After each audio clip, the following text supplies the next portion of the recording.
Welcome to our channel. Today we how to deploy data integration tools with MuleSoft. Quick tutorial step by step clearly. To deploy data integration tools with MuleSoft, begin by ensuring you have the necessary prerequisites. First, gather your requirements and understand the data sources and targets you'll be working with. Next, install MuleSoft Anypoint Studio on your machine if you haven't already. Once installed, launch Anypoint Studio and create a new Mule project. Give your project a meaningful name that reflects its purpose.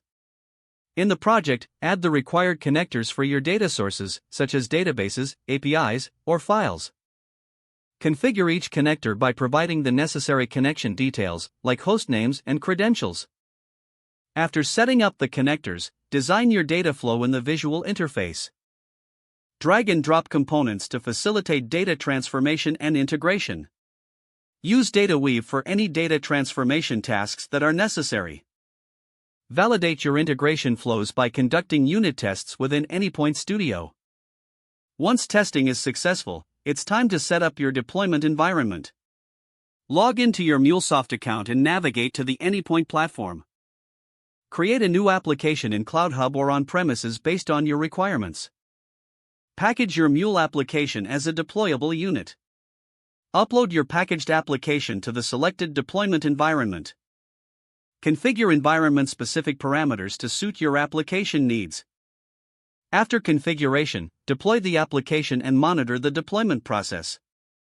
Check the application's status to ensure it has been deployed successfully. Finally, perform end-to-end testing to validate that the integration is working as intended.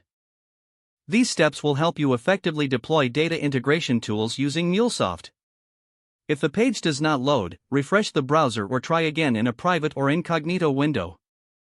Make sure you are using the correct email address, then retype it carefully to avoid small typos. If your password is not accepted, use the reset option and create a new strong password you can remember.